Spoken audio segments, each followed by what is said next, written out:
let me thank you all for being here and for covering the state of the city, and I kind of outlined the things that I see in terms of number one, successes that have been accomplished, and talk about how great our city is, and our city is diverse, and we're inclusive, and we honor that and we cherish that, and we want to protect that. So that's important to me as mayor, and it's important to Chief Acevedo and all of the people that are working with the city of Houston.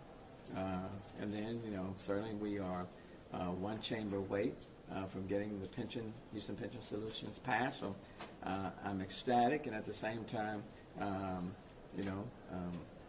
cautious. And so I'm going to leave here in a couple of hours and head to Austin and have dinner with about 15 legislators tonight and be there tomorrow talking about nothing but pensions and thanking them for their support and answering any questions they may have. Then, of course, the issue of homelessness is a very important one because we do want to move people from the street and put them in a better place. But that's going to take some additional resources. And, of course, we were counting on the money coming from HUD with the vouchers. And hopefully we can come up with that shortfall, so we can meet our stated plan. We're about $2.1 million short. And between 8,000 and 8,500, we'll house one person for a year. So that's, I certainly want to put that out. And then I'm very proud of the fact that there were several people who came up and who offered, for example, to provide monies to do just that. So hopefully we can raise the 2.1 so that we can meet our goal of housing 500 people in 6 months, taking people from the street, putting them there. And then, of course, the Institute for Data Sciences, that this will be important for our city and our region as we go forward. So having said that, I'll take whatever questions you all may have. Mayor, yesterday SB 4 passed. It certainly appears the governor is going to sign it. What does that change for us here in Houston? Well, the city of Houston will continue to be a very welcoming city. We're not going to profile people. I've said that all along. I don't think there's anything in the bill that's going to require us to just profile people. We're not going to stop people and profile them. The Supreme Court says we can't do it, and so I've always said that we will adhere to we'll follow any federal dictate, any state law, that remains consistent with the United States Constitution and with the United States Supreme Court. But HPD is not ICE. I don't want them to be ICE. I don't want them to stop and do any profile stops. And that's one thing if somebody is committing a crime, okay? If they've robbed a bank, robbed a store, assaulted someone, and the police gives chase and arrest them and take them through the channels, and we discover, for example, that they're not documented, that's one thing. And we certainly would do everything. And so that's not an issue there, But in terms of looking at someone and thinking that this person, because of the way the person looks, may or may not be, documented or here legally or not, and then asking them questions, that's from their papers. We're not going to do that. This question is for Chief, actually. Chief Acevedo, do you plan to implement the law, or would you risk jail time and possibly losing funding? Well, I plan to follow the lead of Mayor Turner, and that's to follow the constitutional requirements of policing in a constitutional national laws. And so we don't see anything that we have to change in terms of the way we're doing business. The challenge is, as we told the members of the legislature, is the perception this is going to create. That no matter how many times Mayor Turner and his council colleagues and the police chief tell this community in English and Spanish that unless they are people committing violent offenses or property crimes in the city of Houston, they don't need to fear the Houston Police Department, there's going to be a chilling effect. That's the biggest problem with this bill. It's not a public safety bill. I'm not sure what kind of bill it is, but it's business as usual to the Hispanic or the immigrant community. They need to know that they don't need to fear the Houston Police Department. And that's one thing that I think we don't highlight enough. It is the perception. It's not about whether or not the city is going to change its behavior. It's how people are going to interpret what has been done. And so we don't need citizens not who are victimized. Somebody has committed a crime against that person, but that person doesn't want to report it because that person is fearful that the person may be victimized twice by our system. So it makes us less safe, doesn't make us more safe. You don't want someone to be driving the car and then and all of a sudden a police officer is coming behind them, but that police officer may not have any intentions of stopping that person, but that person may think that you're about to be stopped, and then they end up doing something that makes everybody else less safe. So it is the perception, not that the city of Houston is obligated or forced to do more than what it's currently doing, but every time actions or words are spoken in D.C., or words are spoken or actions done in Austin, we are called upon to answer over and over and over again. So what I can only say again is that we are a welcoming city. We have always been. We are not ICE. I do not want the Houston Police Department to be ICE. We're not going to profile. We're not going to do that. And we will act in accordance with the United States Constitution and with the Supreme Court. If they say it's okay, we're okay. So Chief, have you seen any chilling effect already? Well, if you recall a couple of weeks ago, we reported that through the first 3 months of this year, compared to the first 3 months of 2016, we've seen a 42.8% reduction in the reporting of sexual assaults by members of the Hispanic community in the city of Houston. What's really of concern to us here in the city of Houston is the fact that when you look at all other groups, other than Hispanics, it's actually reporting has gone up a little bit, and the same thing holds true for other violent crimes, and so, but not to that extent. So it's really important again that we, and quite frankly, one of the things that I think the mayor has hit before and we've hit before, no matter where you're at on this issue, we've got to stop the dramatization, the drama, the hysteria. The Houston Police Department is not going to be ICE. You've heard it from the mayor. You've heard it from the police chief. If you talk to the cops on the street, they don't want to be ICE. Now, if they stop an MS-13 gang member with warrants or that they've arrested for something, there's nobody that's going to lose a minute of sleep having this person be reported to ICE and being deported. But if they stop a person for jaywalking who happens to have a heavy accent, doesn't speak English, they're not interested in asking about the papers. And the last thing is that operationally, no one walking the streets of Houston, whether they're American-born or foreign-born, are required to answer any questions as it relates to their immigration status. So from an operational standpoint, nothing's going to change. And that's important that we emphasize that to our immigrant community. And in addition to that, that's on the law enforcement side. But Steve Williams, who's the Director of Public Health, has made it very clear that the number of people coming to our multi-service centers, coming to our health clinics, that number has gone down. Hispanics and other groups who come to our centers for various services, we have seen a noticeable decline in people who are coming and receiving the services that they need. So it's important for us to let people know, look, you can still come to the municipal courts, you can still come to our health clinics, and you don't have to be fearful on our roads and streets. As long as you're not committing a crime. Now, if you're committing a crime like the chief said, and I like what he had to say, then you can be fearful. But short of that, and especially to the children. Let me speak to the children, because they are the ones that are having to absorb all of this, and it's really creating a great deal of trauma in the lives of our children. We want them to go to school, we want them to learn, and we don't want them to be fearful that something's going to happen to them or something's going to happen to their parents. So, Mayor, real quick, just to kind of clarify, so if the governor signs this bill, the city of Houston will or will not follow it? Well, let's put it this way. The city of Houston is going to continue to do what it has always done, and we will continue to act in accordance with the United States Constitution and the United States Supreme Court. You know, now you asked me another question. I mean, and let me just put my lawyer cap on, okay? Let me just put my lawyer cap on. I mean, that provision that says that you can stop someone and ask them for their papers before being arrested, they probably need to get an opinion from the AGs to see whether or not that's. So this may be challenged from the Houston standpoint. Well, I'm just saying, it may be challenged from somebody who may get stopped, who may challenge it. Somebody's lawyer may challenge. I'm just, I think, there may be some issues associated with it, but look, I'll leave that for another day. Mayor, how do you get universities likely facing budget cuts this session to invest in this Institute for Data Science that collaboration. I think that's the key. I talked to Chairman Fatita yesterday, and he gave a thumbs up to working on an Institute for Data Sciences. I talked to Chancellor Gator earlier today before I spoke, and she was very positive about it.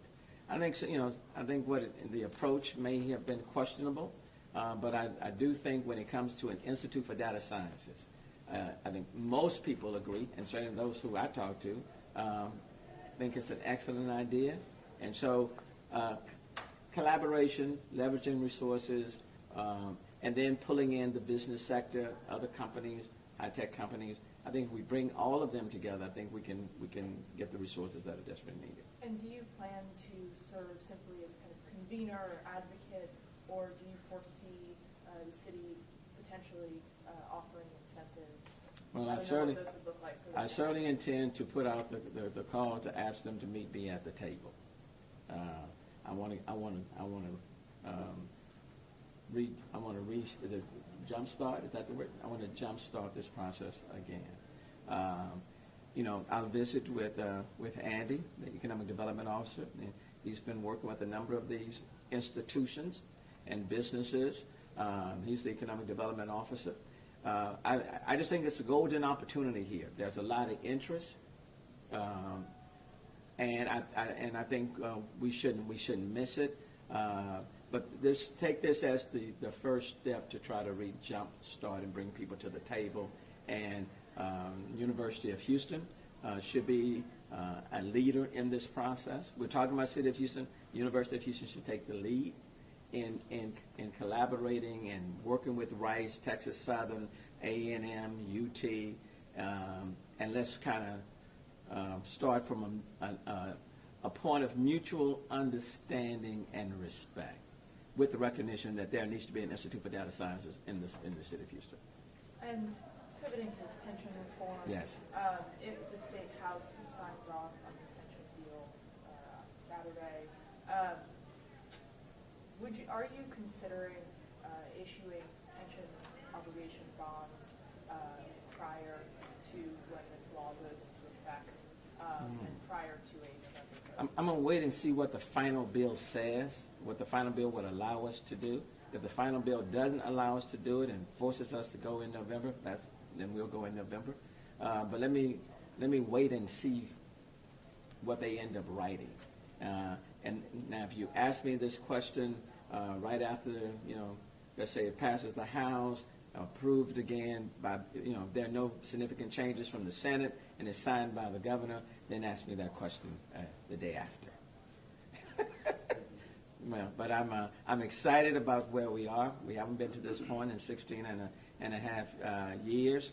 I'm going to leave here a little bit later on today. I'm going to fly to Austin to continue meeting with legislators. I have dinner with about 15 this evening, and then we'll walk the Capitol tomorrow, asking for their support, and then we'll see what happens on Saturday. Mr. Mayor, you talked about an innovation district. Could you elaborate on what that would look like with the city of Houston? Would that be tax incentives or just a geographic location?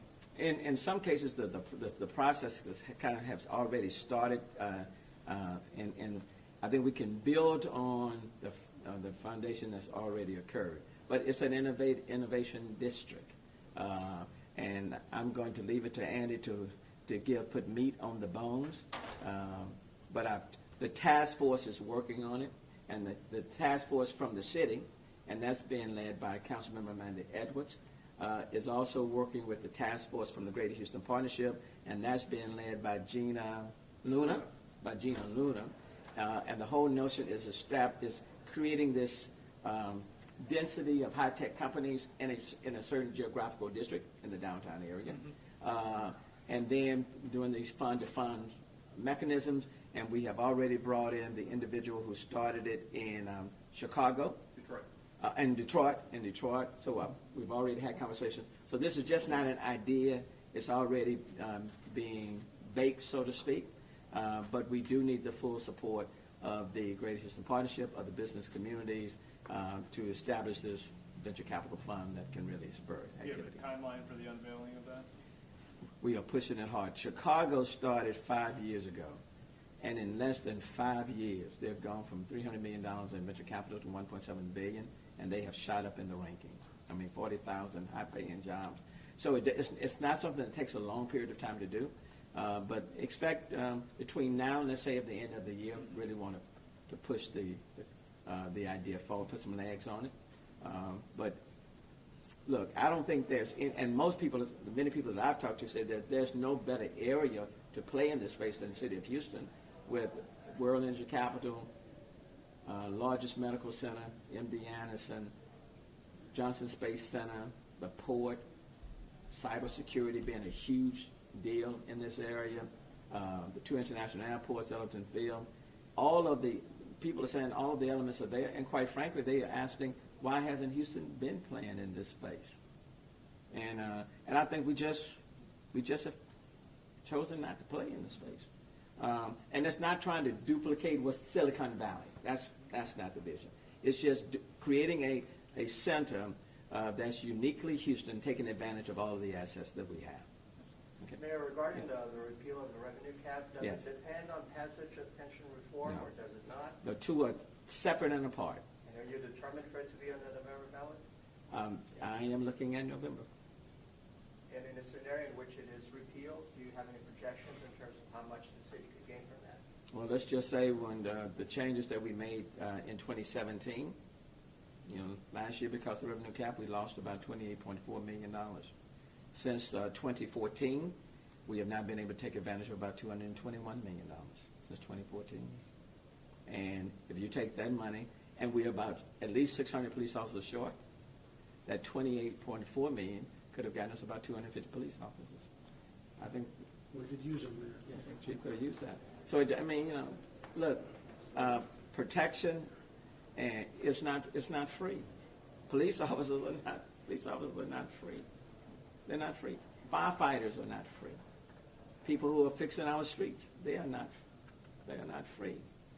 And many of you know, many of you all have asked for information from 311. You know the type of calls that we are getting. People don't stop calling because we say there's a revenue cap. Try us later. No one is saying that.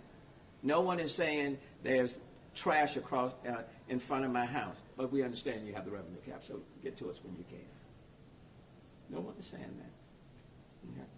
Okay. They want us to be prudent with their dollars, to be cost efficient.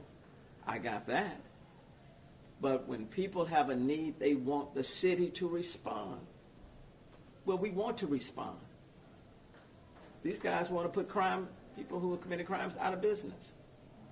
But I do think it's unsafe to ask police officers to go out and do it if they're understaffed and don't have the equipment, or firefighters to go into a burning building when they don't have the equipment, or to ask people to smooth out these bad roads or bad equipment. So, I think it's important to have this conversation, and between now and November, people can decide whether or not we should or we don't. But as of today, you haven't made a final decision on whether or not you want it to be on the November ballot? Oh, if it was left solely up to me, it will be on the ballot in November. That's the plan. That was my plan a year ago. That was the plan I had when I came into office. I never shied away from that. So that's what I said to the Greater Houston Partnership last year in the State of the City. But I said I would never ask for people to repeal or reconsider the revenue cap if we did not have pension reform. And so, but you're saying that it doesn't depend on that anyway. That is correct. But all three credit rating agencies have criticized the city on 2 counts. Well, really 3. Well, 2 structurally. Pension reform. And what I've said to the credit rating agencies, I know you're going to boost our credit rating if we get pensions resolved, that pension issue resolved. And what they have said to me, Mayor, not so fast. We criticize the city on 2 grounds, not just 1. Even if you solve the pension issue, you still have a structural imbalance because of this self-imposed revenue cap, which they don't understand. So pensions, coming up with a pension solution, just kind of keep you from falling, so to speak. But what the credit rating agencies are saying, you have two issues that you need to address. Okay? Pensions and your revenue cap. You're a growing city with growing needs, and you are the only city in the state of Texas with a revenue cap like this. The only one. So, Mayor, just to clarify, Yeah. you're saying that even if pension reform fails, doesn't go through, this is going on in November? No, because I said I would only ask people to entertain revenue to reconsider the revenue cap if we have a pension So solution. you will only put it on the November ballot if the governor signs this bill? Right. If we don't get pensions, then we haven't. That was my precondition, But they're not. But from a functionality point of view, I guess that's what I mean. From a functionality point of view, we can pay for the pension bill even with the revenue cap in place. Is what I'm saying. Okay. So they're not. The removal of the revenue cap is not needed to fund the pension solution plan. Okay. Chief, one question. Chief. Yes, sir. Can you talk about the North Tactical Unit and their non-operation? Can you talk about the future of them and what's going on with them right now? Well, anytime that we have a critical incident like we had at the Jack in the Boxes, I as a chief always take that as an opportunity to take a look at the way we're operating. And quite frankly, when you have a multi-jurisdictional, multi-agency task force, and we have a lot of task forces, it's really important that we take a step back and take a look at how each entity is operating. Two of the shooting officers involved are supervisors, so we don't have any supervisors. They're off on administrative time off, which is restricted duty, which is typical. We have an officer-involved shooting, and so nobody should really read into that too much, other than when you have a multi-agency task force and you have shooters from multi-agencies. This is my opportunity as a new chief to really take a critical look at how we're operating, and more importantly, without supervisors, you can't have such a critical unit out in the street. So until the investigation is done, the sergeants will be on restricted duty, and once it's done by the Sheriff's Department, the DA's office, and our own internal affairs and SIU investigations, we'll get them back up and running. Okay? Go Rockets on Friday Yes. night. Go Rockets on Friday night. San Antonio. Hi. No, to the mayor of San Antonio, Mayor Ivy Taylor, I've got a good Rockets jersey for you to wear, so I hope you didn't, get too excited last night. That was just a teaser. Simply a teaser. That was a Houston, Texas teaser. But Friday night, game on, even if I have to get out there myself. Thank you all.